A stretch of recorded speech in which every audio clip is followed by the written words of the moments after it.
Welcome back, you cozy camper, to another episode of Video Game World Tours, a series where we slow down and soak in a game's environment. We're gonna look at Call of Duty Modern Warfare 2 from 2009. I'm doing this in honor of all of the maps being included in Modern Warfare 3 about to release. Wait, not that one. And shouldn't the old MW2 maps be in the new MW2, not MW3? Whatever. There's a lot of locations in this game I could probably draw pretty accurate maps of from memory. This game was just that good. But I'm going to start off with a couple maps I honestly don't remember a whole lot about. We're starting off this tour with Karachi. When I was looking at the list of maps I could cover, Karachi is one of the maps that escaped my mind over the years. But loading in-game and just seeing this spawn area, it slowly starts to come back to me. Right here, I never spent a lot of time in this spot. Most maps in this game are like that. You never spend time hanging out in the back of the map. You'd be weaving your way through buildings towards the center. But what if I were to do the unthinkable and turn around and walk all the way back here? What madman would even do such a thing? These little fringes of the map, basically just for spawns, are so interesting. Specifically interesting about the spawn area in this map is this minigun. These are placed in both spawns. I kinda thought that was weird at first. Like, why would the developers expect there to be engagements back here? But it's likely to avoid spawn trapping. If an enemy team pushes really hard on you, you have a way to gain an advantage, so that's cool. That stop sign seems like it's in a weird spot. This is supposed to be an alleyway, and there's just a stop sign in the middle of it. Maybe the developers were just having some fun with the level's boundaries though. That's probably it. What do we have here? Soup King. I'm sure that's delicious. There was supposed to be a phone here at some point. Don't know what happened to it. This area is iconic. This was pretty much the focus of the action for the whole map back in the day. And you'd have little shitheads hiding in here firing at you. I'm gonna be that little shithead in Modern Warfare 3. Keep an eye out for me. Oh man, I always loved the design of this room. There's such a strong orange tint outside, and it feels a little bit more cool in here. And this goofy little fountain thing stuck out to me too. I want to say it's pathetic, but that sounds mean. It's pathetic in a cute way. This inset brick wall is suspicious. If this were any other game, I'd expect it to lead to a secret passage. Here we go. I love to see these in games. Fake convenience store goods. Cookies! Drew's Salty Nuts. I bet Drew was a developer. As is this goofy lady with a comically large hat on. Would you buy a coffee mug with this on it? I would. Ooh, a computer. Aw, the screen isn't on, so we don't get to see a fake operating system. What's the keyboard like? A US keyboard. In Pakistan. I hope someone was fired for that blunder. Alright, I don't want to spend too long on any particular map. One more spot before we move on though. This clock tower to the south. Just like the spawning areas, it was mostly out of the way from the general gunfights in the game. Back here is a really good spot to throw a care package down or use an AC-130. All the fighting is happening way over there. You're completely isolated back here. I'm sure you could sit in this corner and not see any other people in some matches. Something I actually learned about this map recently is that it's based on a map from the original Counter-Strike. Jeffrey Smith, the guy who created this, ended up working at Infinity Ward and remade his own map. How cool is that? I'll be honest, it took me a second to see the resemblance. Once I started to walk around though, I began to recognize areas. This spot, the interior we looked at earlier, the central area with all the rubble. They're mostly all here and connected in the same ways. I wonder if I would recognize this as Karachi without knowing that this was directly remade into the MW2 map. The vibes are similar, but the new version takes so many creative liberties, I might not have even noticed if I wasn't told beforehand.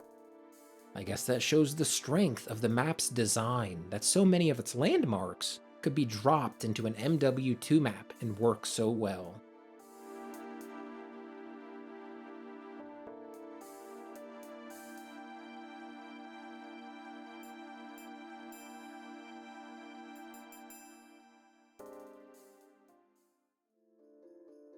Derail is another one that didn't stick out in my mind as much. I remember some parts, like standing in front of this warehouse, and well, maybe that's the only spot I distinctly remembered. I probably could have told you these buildings were here to the north, but these buildings to the south? I wouldn't have remembered this part of the map if you put two Model 1887s to my head from 50 yards away. What are these buildings even like? There's a little cubby in here. That's a good spot to use an AC-130, I bet. These are some well-designed buildings. These totally could have been super plain and the doors have been closed, but they made this area stand out a bit. Though I guess it's hard to tell which areas will see a lot of foot traffic from players when you're developing a map. This is a big play space, and a lot of that is sniper territory. Look at how far out you can see from some spots. I'm in a private match by myself, and I'm still terrified walking around here. There could be a sniper watching me from across the map, and I wouldn't know it. Let's head inside. Look at this cozy little spot. You can almost feel the coldness of the building just by looking at these concrete walls. But this heater with a little orange light is welcoming, just as it would be in real life. Nice little office. What details did they hide for us to find? Well, that's cute. Some little crayon drawings. That's a cheap and easy thing to throw in a level to give it a bit of character. I love finding these. Say, this desk feels a little tall, doesn't it? It feels like it rests just below shoulder height. I haven't seen many desks that tall. Yeah, here's some normally sized tables over here. Maybe these are super common and I just haven't seen them. I don't know. What do some of these workstations look like? This office is full of coalaholics. These are only a few cans away from being Asmongold's desk. Oh, that's super cool. When you walk up to the copier, it activates, and the light from it doing its work is projected onto the wall above. Aw, look at that cute little fella. Okay, I want to keep this video moving. We have 4 other maps to get to. Final detail real quick. The train says lead on them. Yeah, that'll do.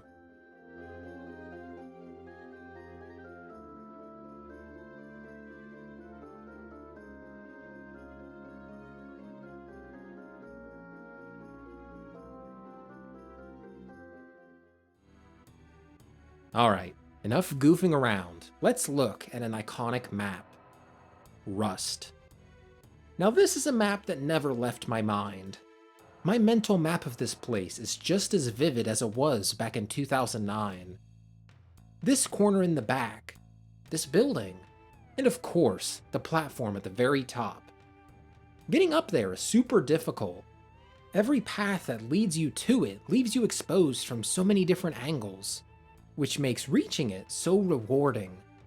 You truly do feel like king of the globe up here, looking down at all the peasants scurrying around like a chicken with their head cut off.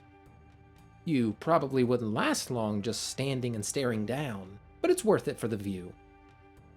Looking out past the bounds of the map, it feels so lonely. Nothing man-made is in view, it's just all nature. Oh wait, there's some buildings. Surprisingly detailed for buildings so far out. A lot of lawn chairs. I bet they big chillin' over here. Heading back to the map, is there anything I can really talk about? There's not really a lot of details I can focus on like other maps. I guess this building is weird. It has open passageways on both ends of it, but there's also a door on the front? What's that all about? Why does it need both a door and these holes in the walls? Hold on, is that a ladder? Wow, it is. That's genuinely a part I didn't remember about this map. I'm not even sure I noticed this back in the day. What's the sneakiest place you could find on this map? Most maps have a lot of space that don't see a lot of action, but this map is so small, it's all action. You're kinda hidden in this spot, though you could be spotted from a few areas. Or this. This is probably the place you'd be least likely to be spotted in. Though even then, it's not super well hidden. I like that about Rust. No matter where you hide, you will be found. You're forced into the action here.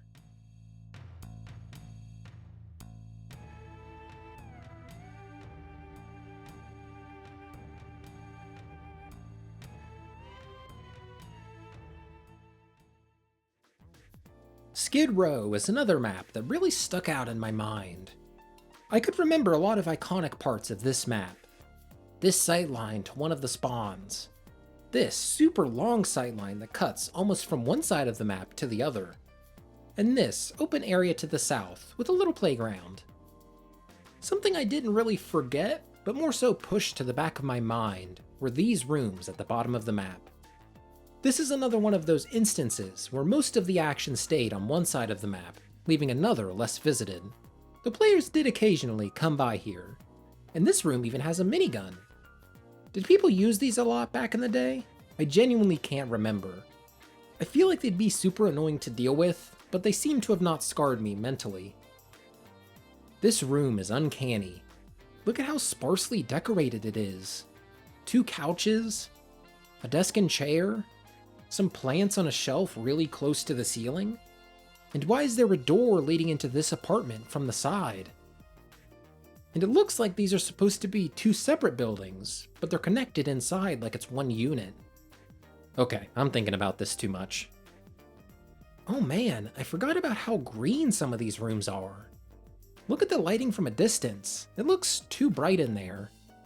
And come on, a few piles of glow sticks really light up these rooms that much? I can't knock it too hard. It does create a super distinct look. What do we got upstairs? What's this wiring for? C4? What's it connected to? More C4. A detonator. The cable disappears into the floor above. And there's a camera here. Huh. Even more C4. And it connects to a camera at the end. I have no idea what to make of this. The C4 seems planted at specific points. Could it be for building demolition, maybe? That might be it. But what are the cameras for? They're just gonna get blowed up and buried. A peculiar mystery with questions we'll never know the answers to. Let's visit the back of the map. Got some storefronts. Wouldn't really expect storefronts to be in a back alley, but hey, I've seen weirder. Barber, written in some bootleg Comic Sans font. I like it. Ooh, what's this? Call of Duty 2. That's all I can make out. Is that a picture from the game? Oh geez, a lot of detail here. Cryptid Hunter? That's my kind of magazine. Infinity Ward, Call of Duty, Modern Warfare, world exclusive. They really like to put their own stuff in these maps. That's a cool looking poster. Goldfish. Would you subscribe to receive issues of Goldfish monthly? I would. Oh, check out the sign up here. Royce, that name? That's the name of the level designer. Why does the sign say like and subscribe though? That's weird. Another covert area of the map back here. I just realized, these areas might have seen more use in game modes I didn't play a lot of. I mostly stuck to Team Deathmatch back then. Search and Destroy, Domination, they might have had objectives in places like this that made you more familiar with these spots than me. I'm just giving my own experience. Like back here, I never went on top of these containers. You could probably do some good sniping though. Oh, this is totally a spot you could hide in for a whole match. Can't get enough of these. What else we got? This room feels super plain. Everything is shoved off to the corners, kind of making the room feel empty as a result. I like the little barrel fire though. Makes this loading dock feel like a loading home.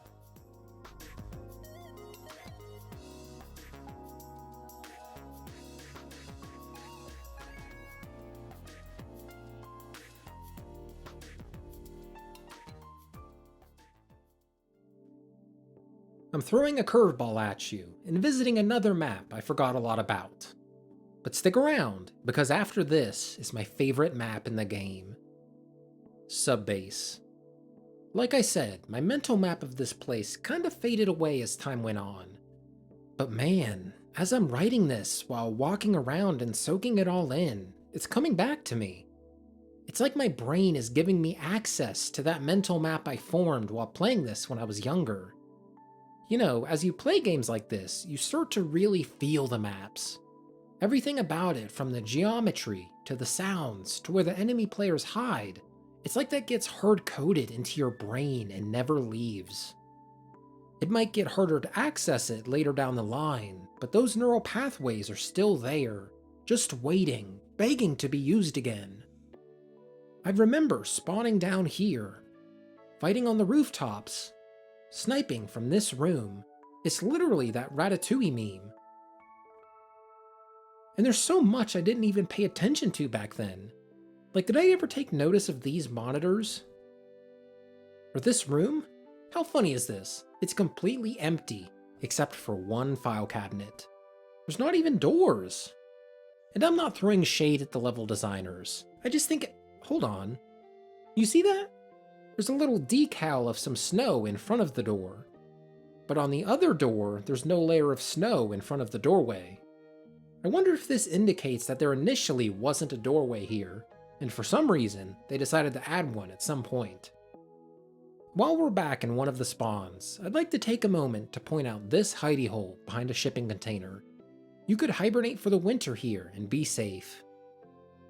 I don't know why, but I super vividly remember this room.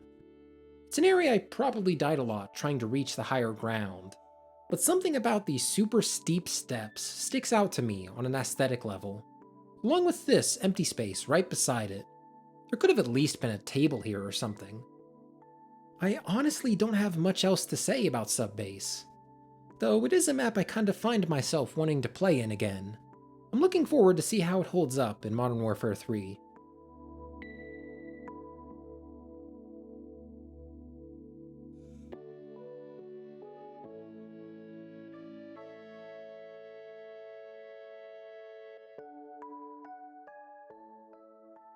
Here we are, the last map of the tour. I said it's my favorite map, and you know what? It might just be one of the greatest multiplayer maps of all time. Estate Terminal. Modern Warfare 2 has so many iconic maps, but Terminal is the standout for many people, myself included. I think a large part of that comes down to the color palette. So many of the other maps in the game are desaturated or have filters that color your perception of the whole map. Like in Rust or Subbase, those maps don't have a lot of color variety. But here you'll find blues, reds, greens, all without a haze obscuring them. And just the setting is unique. There's something about a location you're super familiar with being recontextualized in a manner that we're not used to interacting with them. You look at rooms in different ways than you normally would. Speaking of looking at rooms, let's look at some rooms. This is a cozy little bookstore. A lot of books to look at. I wonder how many unique ones there are. Doesn't seem like there's any fun Easter eggs, just the occasional public domain story. A little general store to visit before you get on your flight. They got a little bit of everything. Perfume, glasses, teddy bears, ooh, magazines. Snipe Hunter? That sounds a little goofy. PC overclocker, hell yeah. Top CPU, water cooling, extreme motherboards? I'd buy that. Nothing else that sticks out to me. Burger Town, let's check it out. That's a lot of burgers that are ready for customers. This place must have been super busy before everyone left. Ooh, point of sale system. Oh yeah, look at that screen. That's complete nonsense, and also accurate to real life. You can go in the back. Kinda cramped. I would ask if this is enough for a restaurant like this, but it is just Burger Town. They don't need to make much more than burgers. Here's the pretzel-certified hidey hole on terminal. Though an honorable mention goes to this area behind one of the spawns. Just crouch and... perfect. Nobody will find me here. What about the airplane? I always remember this being a nightmare to fight in. Kinda cozy in here. Definitely not as densely packed as other airplanes out there. Though I might advise against carrying stereotypical video game red barrels on planes. That's just me though. That's all I got for you today. Like the video, subscribe, blah blah, and check out either of these videos up next. They're both great. I don't know which ones YouTube is showing to you, but I made them, so they're great. Thanks for watching, and see you next time.